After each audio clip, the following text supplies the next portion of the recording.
The work of which we speak was properly one, a reformation of religion. Although we usually speak of it as ecclesiastical and civil, in respect of the two authorities engaged in carrying it on, the ecclesiastical reformation in Scotland consisted of what was done by the judicatories of the Church, to whom it belonged directly and properly to set in order the house of God, and to correct what was amiss in religious profession or practice. This includes the condemning of the episcopal innovations and abuses, the reviving of the Presbyterian worship and discipline,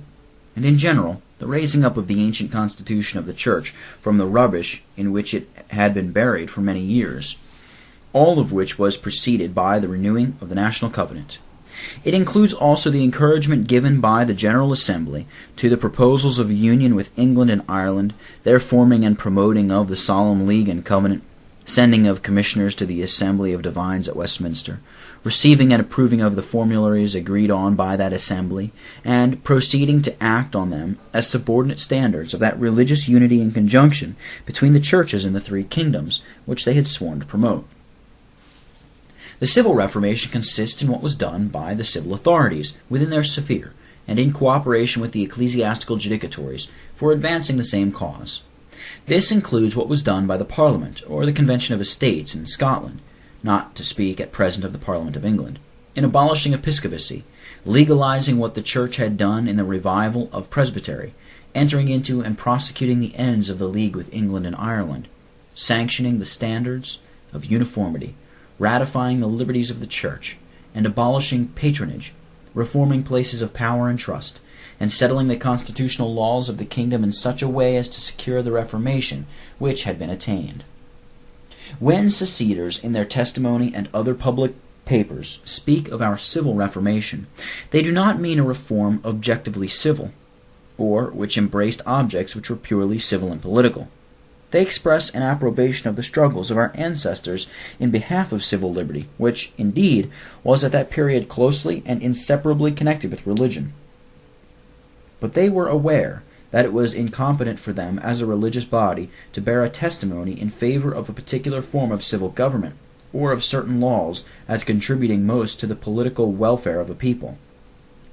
They can be understood only as referring to civil laws and managements, so far as they had religion for their object, or as they affected, and were in one way or another connected with its interests, by contributing to its advancement or security.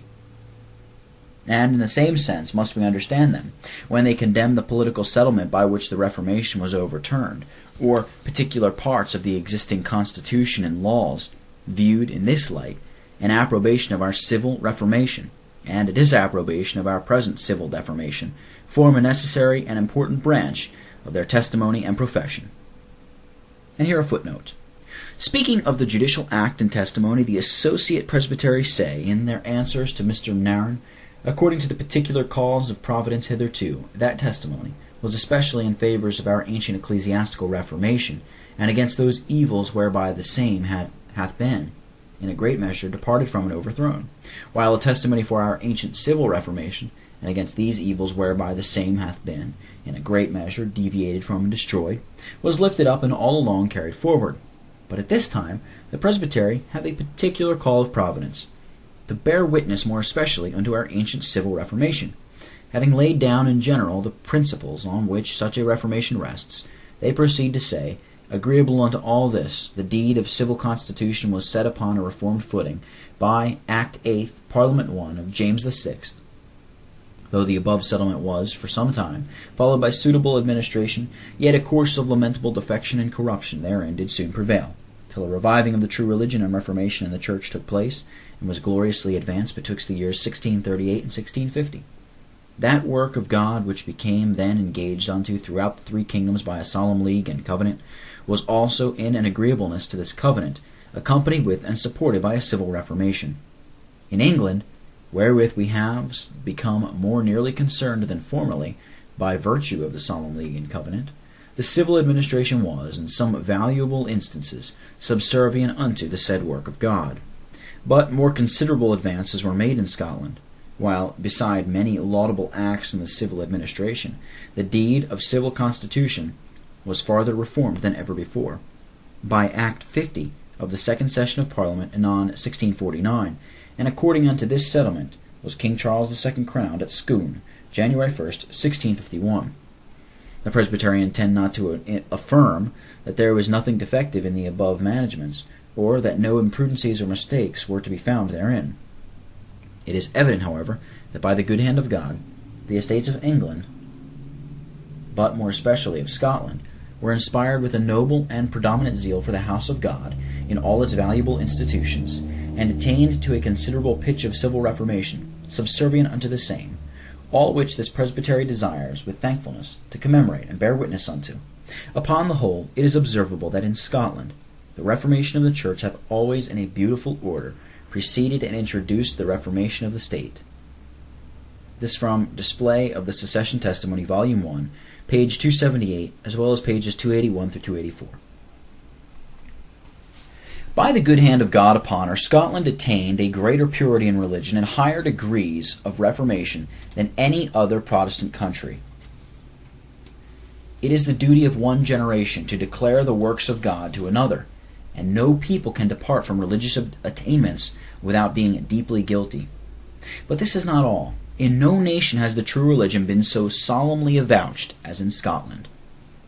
Every important step taken in Reformation was accompanied with confessions, protestations, vows, covenants, and oaths,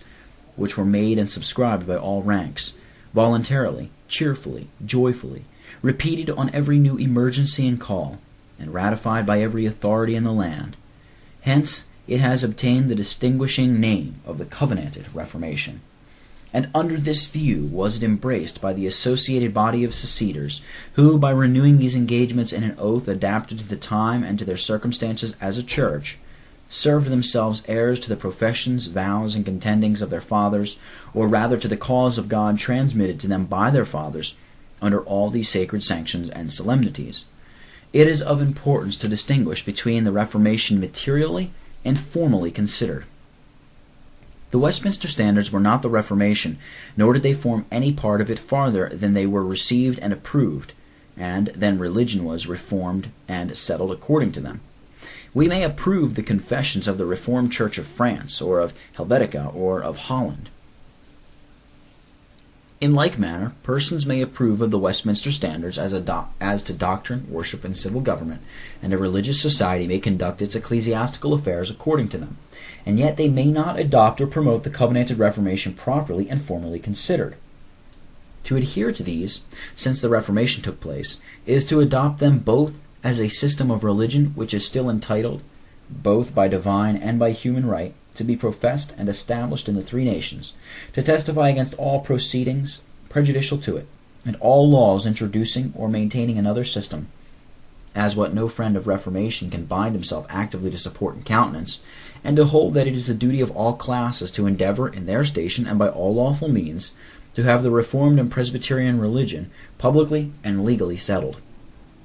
and that from the consideration not only of the divine authority on which it rests, and its intrinsic excellence, but also of the additional obligation arising from national oaths and leagues, and the former attainments and laws of church and state, which are still virtually pleadable in a moral point of view, retain their force. And in a moral point of view, still retain their force. Thus formally was the Covenanted Reformation adopted and testified for by seceders. And here a footnote. The profession, defense, and maintenance of the true religion in doctrine, worship, discipline, and presbyterial church government, agreeable unto and founded upon the Word of God, was secured by the fundamental constitution of the civil government in our reforming periods, which deed of constitution, in all moral respects, is morally unalterable, because of its agreeableness to the divine will revealed in the Word, and because it was attained to, and fixed in pursuance of our solemn covenants. The Associate Presbytery's answers to Mr. Nairn in Display 1, 274. In the same paper, the Presbytery, after deploring the fatal overthrow of the former civil reformation at the Restoration, and pointing out in what respects the settlements at the Revolution and Union were inconsistent with it, concludes thus: Upon the whole, it appears that under the present Constitution a mighty bar is thrust in the way of our Covenanted Reformation, both in church and state. Yea, a gravestone is laid and established upon the same. This from Display 1, page 286. Hence the peculiarity with which they specified and condemned in their judicial acts the various steps of deviation from this cause in church and state. They condemned not only the series of wicked laws passed at the Restoration, but also various evils in the Revolution's settlement and in the incorporating Union, by the fundamental articles of which Scotland was more deeply involved in perjury by giving her consent to the maintenance and preservation of the hierarchy and ceremonies of the Church of England.